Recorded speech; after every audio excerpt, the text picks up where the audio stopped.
Howdy, Ken Cook here with another Growth Prep Talk here at Prepared Marketing. I'm really excited today. This is a guest that I have wanted to schedule for no less than 6 months. This is Dr. Paul Shelton. He's a full professor over at George Fox University, which is just right over that way. And I am super excited because this is my go-to guy. When I have strategy, marketing, business questions of any kind, this is the first person that I talk to because he's probably the smartest person that I know. So with that, thank you for being here. Thank you. Boy, with an introduction like that, that's pretty darn awesome.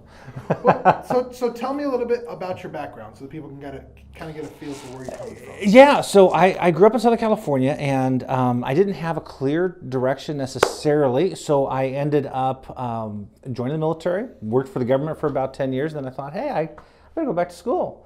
And so later in life, I went back to school, earned my bachelor's, master's, and PhD. I got my PhD at Colorado State University, and then have worked in higher ed. I run a consulting business on the side, which has been extremely helpful to myself, and more importantly, I hope it's been extremely helpful to my clients. Excellent. So what do you specialize in teaching? Yeah, so I teach at the doctoral level. I teach strategy, organizational theory, as well as research design.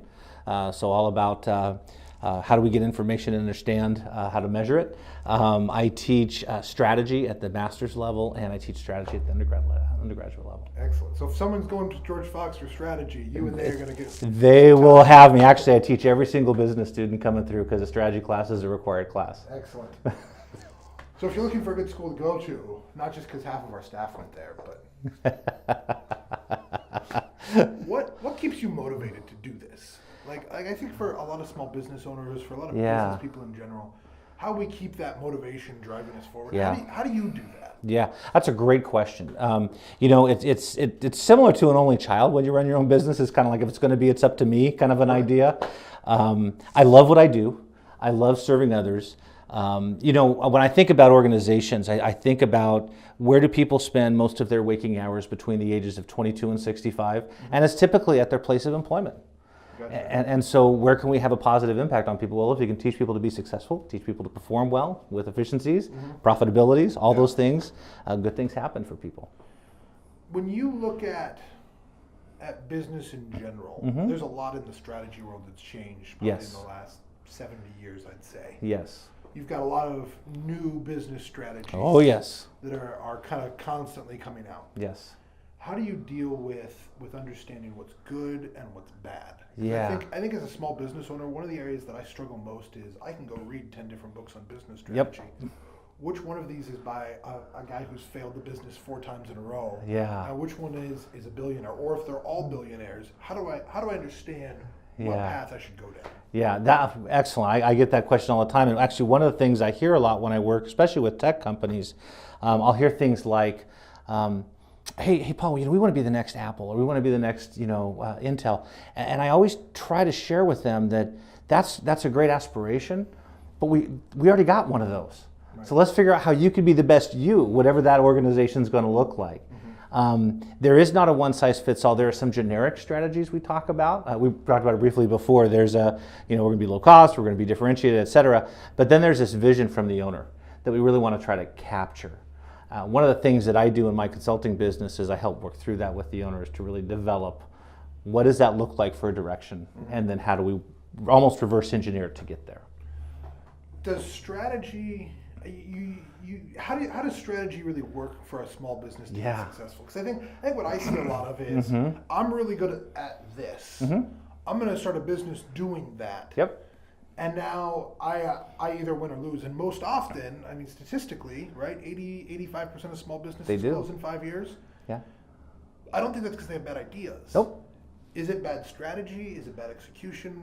What's it look like from your perspective? Yeah, and so many times people are getting into a particular business because they are passionate, they're driven, they love whatever aspect of the business they're doing.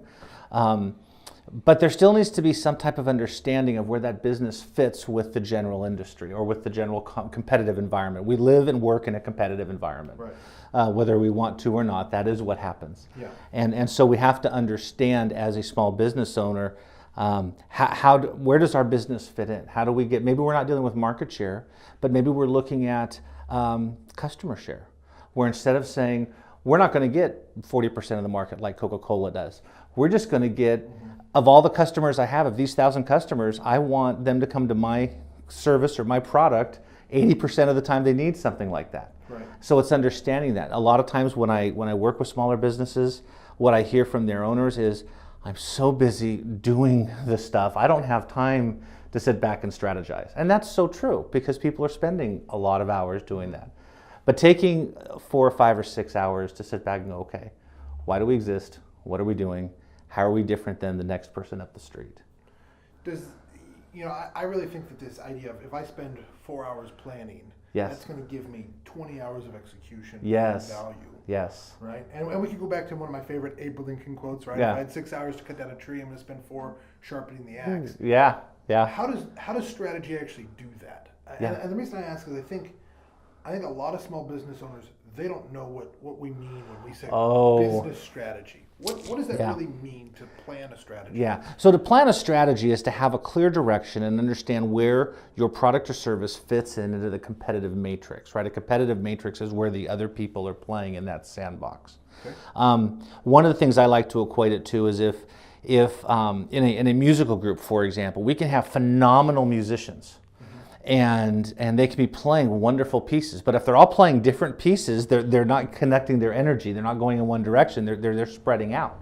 But if we have everybody playing the same piece at the same time under a strategy, in essence, one piece with a conductor, the small business owner who is directing this concert, they're heading down one path. So all their collective energy is focused. Sports team's another great analogy for this kind of a thing. If they don't have one strategy they're focusing on. And so that's really helpful. Additionally, a strategy for a small business helps align employees, if you have any. Okay. Resources are so limited, employees are so limited many times that having the employee be able to do that particular job and know what the job is, not just hire a new person because we see a deficit, but what is the best opportunity? When do we outsource? When do we insource? When do we do those things? Gotcha. What are some common myths about business strategy? Yeah. Where do you see people just making wild things up? And you're like, what is going on? Oh yeah, they think it's a panacea for work. It's not. It is just a direction of the work that needs to get done. Okay. I think people with regards to strategy, many times, because it is fun. It's fun to dream. And many small business owners are there because they're dreamers. But we can get into analysis paralysis where we continue to strategize and not execute. So it's that neat walk between strategizing and enjoying the dream and then going out and doing the work to get there. How do you see this? I see so many people, like when we talk with coaches and consultants, one of the big common themes is small business owners working in the business versus on the business. Yes. And we're constantly pushing people to say, look, you've got to work on this business, not simply in this business. Right. Right. Is strategy one of those big, and really management, but is that the big on the business piece that you see? Yes, absolutely. That's a great analogy and a great example. It is an opportunity for the small business owner to take a step back and not do the function of a job, but the direction of the job. We differentiate it between a strategic objective versus a tactical objective. The tactical objective is, how do we do this one particular tactile thing today to get the product out? And many business owners will end up doing that. What we need the business owners to do is to work on the business, work on the strategic objective, to say, okay, that's one thing. How can we do 80 of those one things? Right. How do we get 80 more consumers to be partners with our organization to do that? What is organizationally that end up looking at?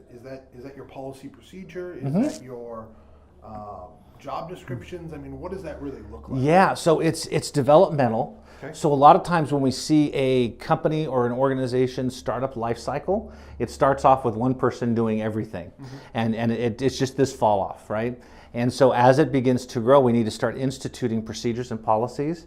You mentioned management. That's very good, because what the goal is with management when we have other employees is to get work done through other people. If I can do all the work, I don't need to hire anybody. But eventually the business needs to grow to where I can't do all the work. Right. I need other people. I need other people's talents, knowledge, skills, abilities. I need those things in my organization. And so as we grow, and because we want to keep the same vision, we have to develop policies and procedures, which is not necessarily the first thing we do when we start a business. Right.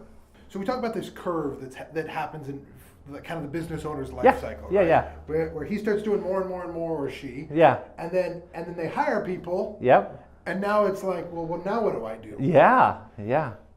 How do you answer that for that small business owner? How do they figure out, well, I'm not doing the day-to-day thing. Right. I'm not, I mean, for me, I'm not shooting the video. I'm not building the website. I'm not. Right. What is the business owner to do? How does he understand, okay, or she understand, now that I've got a great staff, Yep. what are my next steps? Yeah.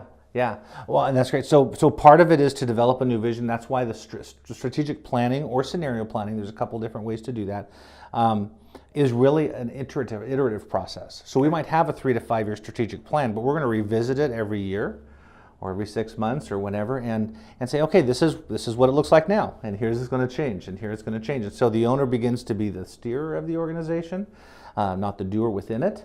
Additionally, it becomes much more, we look at 3 different levels, right? So we look at the owner as the company grows to becoming more of a future thinker, because now it's not about today's job, it's about 2 years from now, what are we going to need? How do we put ourselves in the best position for future orientation? Okay. Whereas we have our staff who are dealing with the day-to-day operational side of our Let's talk about that for just a second. Yeah. There's this thing that I've noticed. Yeah.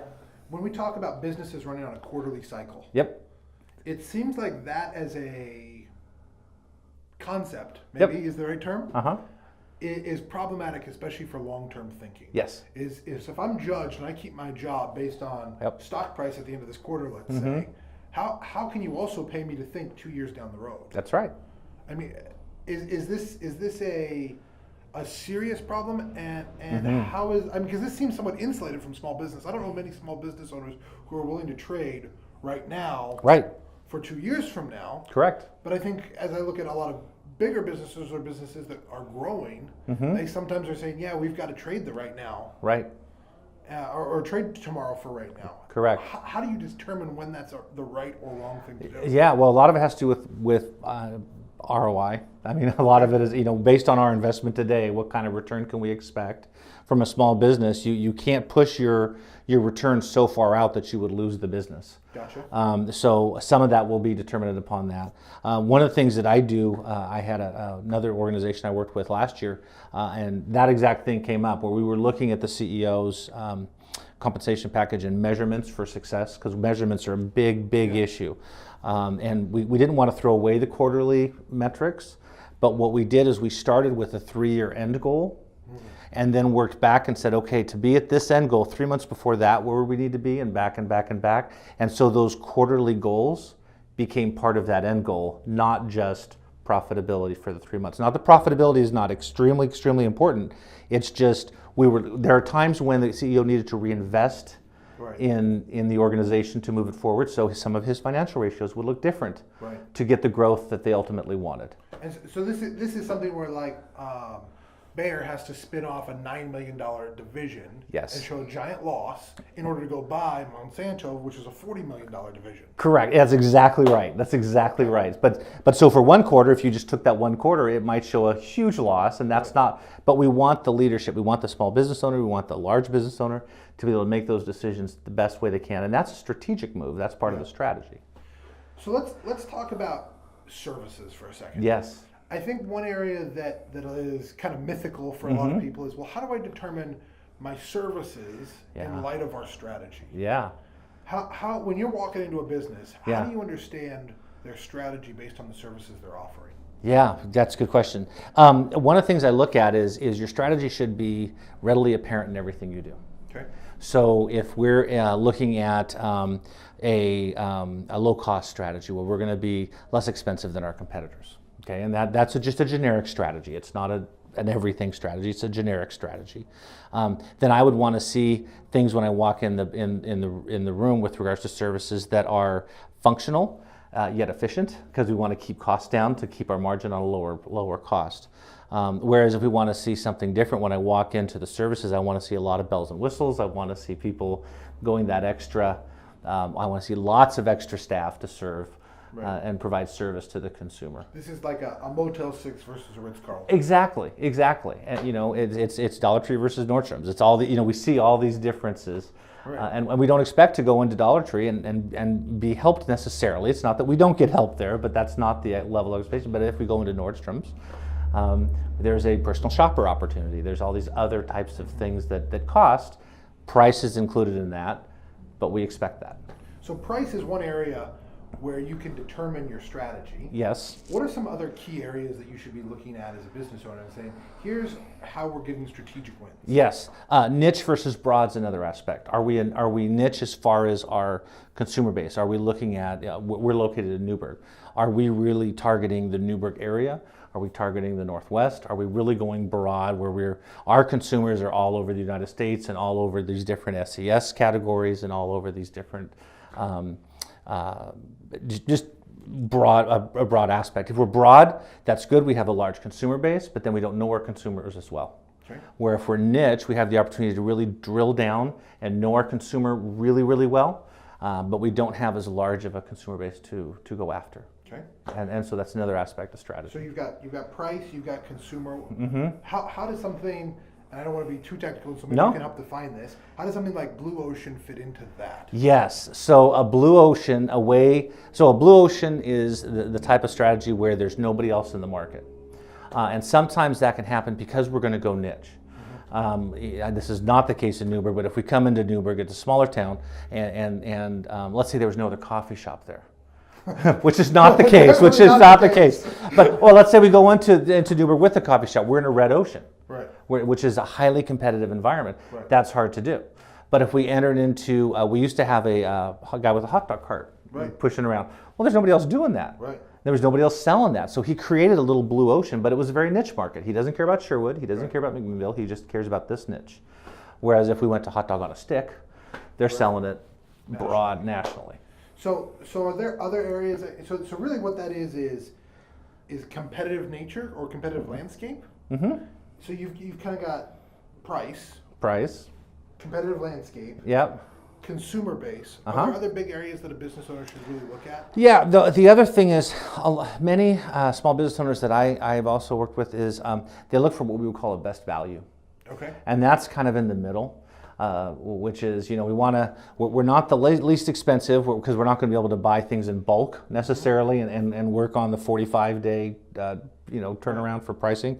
But at the same time, we're not going to be the most expensive. So we call that a best value.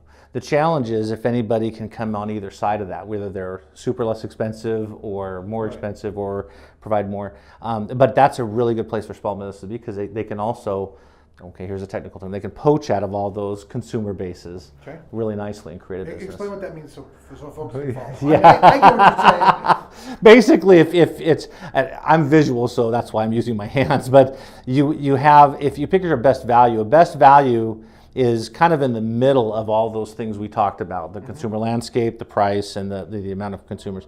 And so you're in the middle, so you can draw from all those boxes of consumers into your organization, and you can make a very nice an example. An older company that used to do that, they're no longer around, but Mervin's. Okay. They would be considered a best value. They're kind of hitting right in the middle. Is that like an emporium kind of a deal? Yeah, Okay. yeah. It was right in the middle. They weren't the most expensive. They weren't the least expensive. They were just right in the middle, but they fit that middle category that they need. Target sometimes is that way because they're not quite Walmart, but they're definitely not Nordstrom's. They're kind of right in the middle. Okay.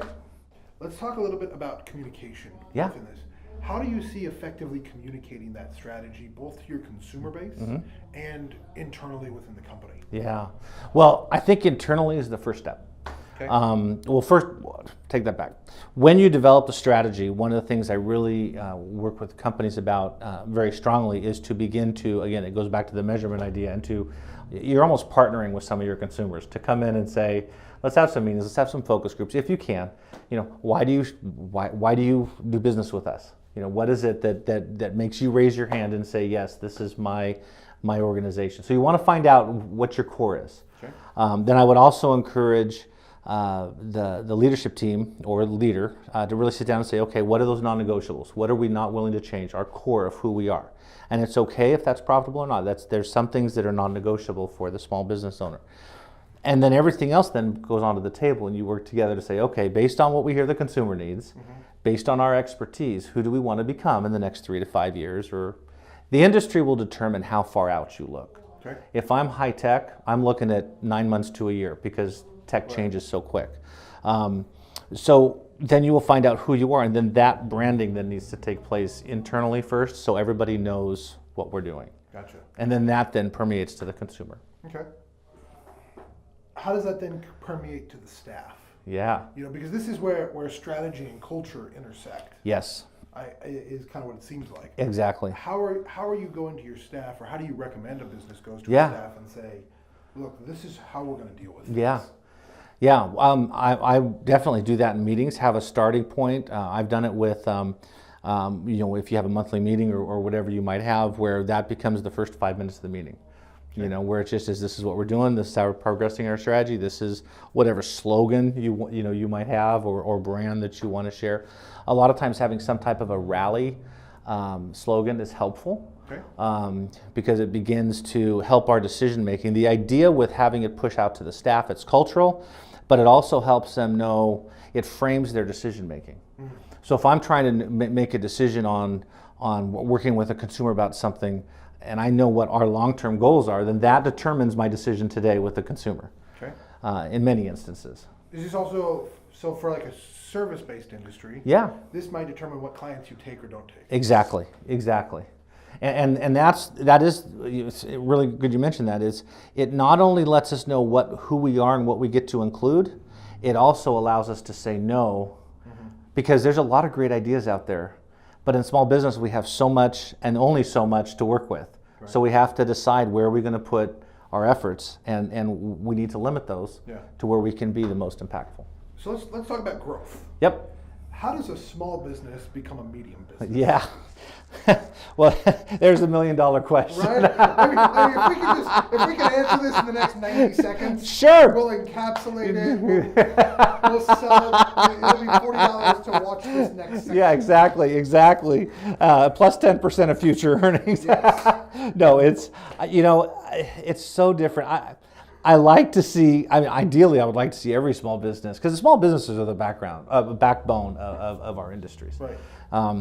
But you know, as they grow, a lot of times it has to do with leadership. Is leadership willing to make the activities that a leader does to start up a business is different than the activities a leader must do to grow the business. Okay.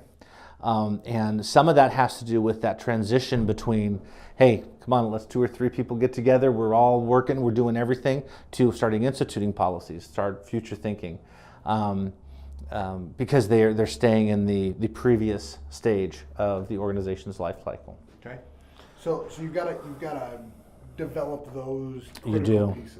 And that takes time, and that takes you know, reading the books you mentioned earlier. It takes sometimes taking a class, or a lot of times networking with other people. You know, being a small business owner many times is lonely. You know, you have a small group, so getting that external feedback. And getting that external network is extremely important. And it's harder in a smaller business to reach out and be able to do that, but it can be done. Okay. Is there anything else that these are major pitfalls that if you do this, you're not going to get there? Well, yeah, I do think, and this is my perspective, I don't know that it's shared by everybody, but we're seeing, well, a lot of people do share this, we're seeing a quickening in our competitive environments. Things are changing very, very, very quickly, more quickly than before. If we were to look at historically 60 years ago, the business competitive environment was relatively stable. Now that's not the case. We have industries popping up, we have industries dying, we have different competitors in and out of businesses. Entering into business industries is relatively easy. So I think not being able to adapt and change is going to be one of the most difficult challenges for small businesses. But it actually can also be one of their biggest strengths, because they're not changing the battleship. They're not Intel trying to change, you know, gotcha. They're going to turn slow. A small business can turn on a dime, and you can keep your strategy and still make different decisions. Right. Strategy doesn't have to change. So. Well, and that makes sense. I mean, if you're the local sign company and there's one sign company in the city, I don't know how Newburgh has 3 sign companies. I don't either. I don't know. They're working on the coffee shop number. But if you're the one guy who does that, and your strategy is a local strategy, you don't have to go anywhere because you're it. You're it, exactly. Does globalization start to encroach on that though? It does, because even if we don't believe we're competing on a global market, like let's say we're just doing that niche here in Newburgh, there are global competitors that in many cases can still serve that same consumer with that same type of product.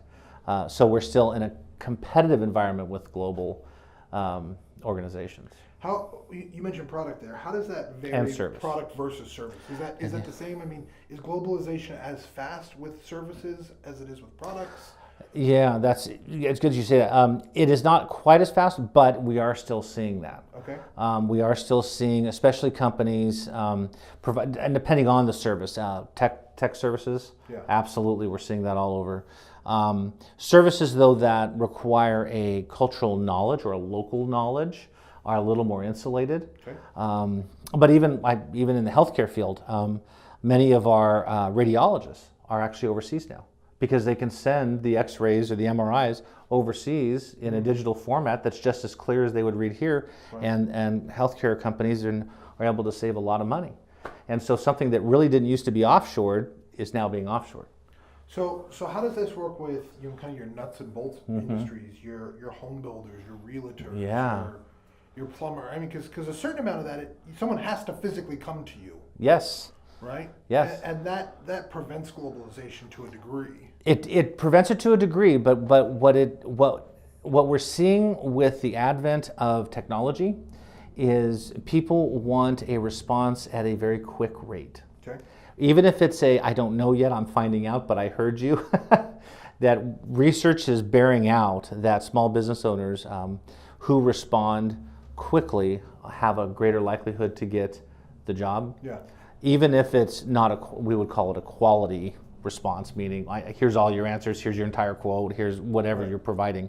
But even just by the response, because that locks the consumer in more. Interesting. Yeah. What do you see local business looking like in 30 years, let's say? Golly, I wish I knew. So we used this area that we're in right now used to be a psychic's office. Yes, that's right. Right. So I don't know if you can channel that to look into the future. I tell you, it is a very golly, I just don't know. I mean, it depends on the industry, right? And if I use again Newburgh here as an example, we've been relatively stable, although we've seen changes, and they're beginning this quickening. But small businesses, I think there will always have a place in the United States. I think the way they will do business might change. The way they reach consumers might change. Well, you mentioned relationship with like plumbers and things, absolutely. But we're also seeing a huge change in the way that relationship's built. We're seeing online.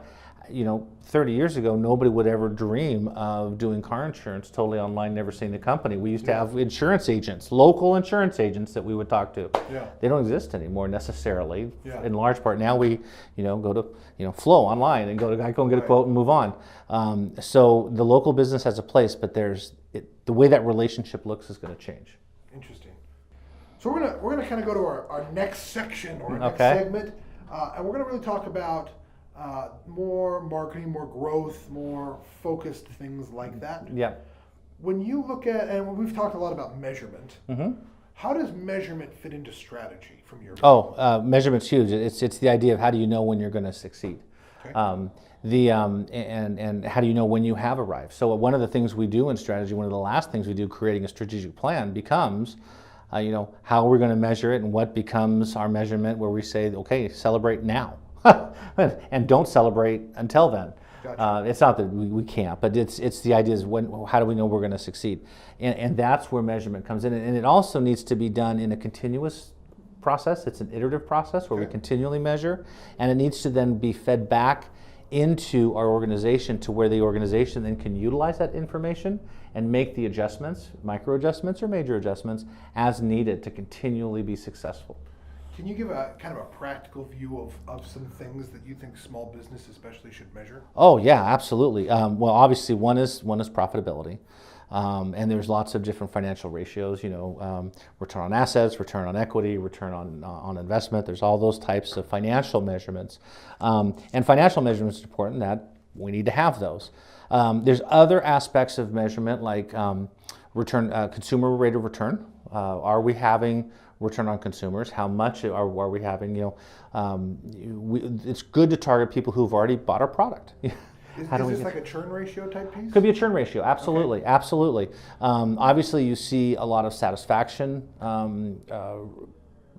surveys going out where we try to get the consumer more into, are you satisfied with the experience? Are you satisfied with the product or service? Are you satisfied? It doesn't take a lot of questions to do that, and we can do that all online. Relatively easy to get to the consumer now, and there's so consumer, internal financials. Also, one of the things it's important to look at too is employee satisfaction with the organization. Turnover is extremely costly to companies, especially turnover with regards to, or unplanned turnover, with regards to more skilled positions, because it becomes harder to find, train, and there's the risk of that person not fitting in with the culture of the small business. So we want to see an employee sat type thing. So when we talk about customer satisfaction, we're looking at things like churn. We're looking at NPS, I imagine, Net Promoter Score. I hear a lot of talk about whether that's a valid number or not. How do you make a strategic decision on this is a good number for us, this is not a good number for us?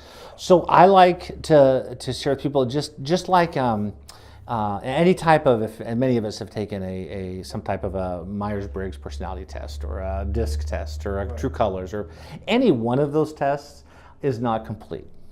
We look at the totality of it. So one of the things I would really encourage small business owners to do would be to look at multiple measurements. Okay. And so NPS, look at churn, look at all those things, and then look at that as a whole and say, what story is this telling us about our business? And then because yes, there could be a significant problem with an NPS number or any one number, because especially depending on how big your response rate is. If you have 50 customers, 3 customers will sway that number quite a bit. Right. So we've got to use some statistical principles. Yep. In this. Yep. As we're making, so one of the things I see a lot, I guess, is I'll go into a business and the only thing they're tracking is their bank account. Yep. Where would you push someone who's in that situation to start tracking? What's the first thing that you say, look, start here? Yes. Well, keep tracking your bank account. But a lot of times what's pushing people into deciding what the next thing to do is a problem with that bank account. And the example I like to give, it's not mine, I read this somewhere, I don't remember exactly where, so I'm just saying, I wish this was my example, I'd market it. But it's like two football teams playing each other.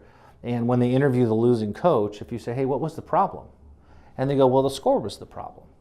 Well, the score wasn't the problem, but the score is important. Right. Well, it's similar to our financials. Our financials are extremely important, but they're indicators, usually of a deeper challenge that we're being faced with. So it's important to look at those financials and say, okay, where are we having challenges? Is it liquidity? Do we have enough liquid cash? Are we trying to grow? Are we in the growth stage? We don't have enough to do what we want to do, or we have too much, or what is that? And then begin to strategize on how to mitigate risk or exposure, and then achieve the 3 to 5 year goal that we're looking at. Okay, beautiful. Let's talk a little bit about what makes a company's measurements really work for them. Yeah. So like we'll go into companies and we'll install certain things, and I think this is similar to installing a strategic plan. Yeah. Or we'll put it in there and the system is measuring it for them. Yep. But they don't do anything with it. Oh yeah. What actually from a practical business perspective, I guess, makes these things something people can live with and work on, as opposed to just, oh yeah, we track that, but I don't do anything with it. Take the time to learn it and know what it means. That's when I teach statistics. Statistics is one of those, as well as, and it's the measurements basically that you're talking about.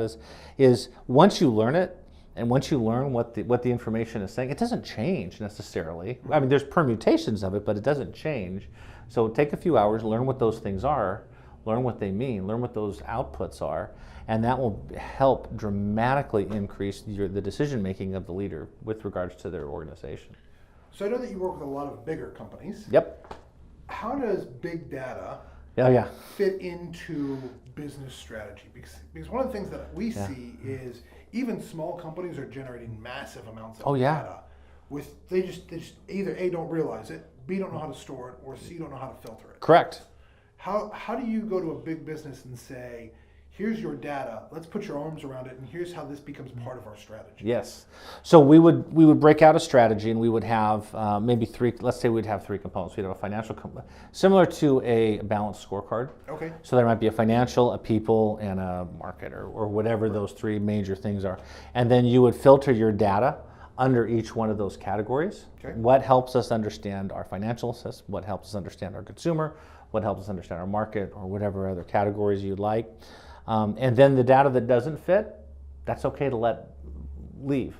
But have it be according to your 3 or 4 goals, or your metrics. At the end of the strategy, we talked about metrics. How do we know in 3 years what to celebrate strategically, or in 6 months? Gotcha. Then that's what you need to measure. Okay.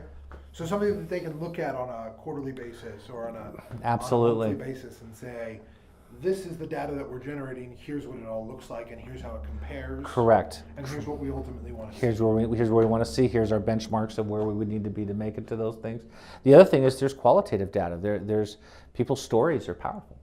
Okay. You know, so you have the data. We call it data driven. A lot of times we're talking about the numbers behind it, which is great. I love numbers personally, but it's also important you can get the qualitative data. The unstructured data. The unstructured. Tell us more. Tell us more, consumer, about it. And they might come up with something that we never dreamed of before. All right. So how do we capture their stories? How do we capture sentiment? Yep. How do we capture those things that numbers don't represent well? Yeah, focus groups are great. I mean, we would call them focus groups, and basically find a few people that have used your product to talk to them. Why do you use this? Not just telling them, on a scale of 1 to 10 what's important. That's an important thing to do too, but to just say, hey, how did you find us? Yeah. Well, why did you pick us?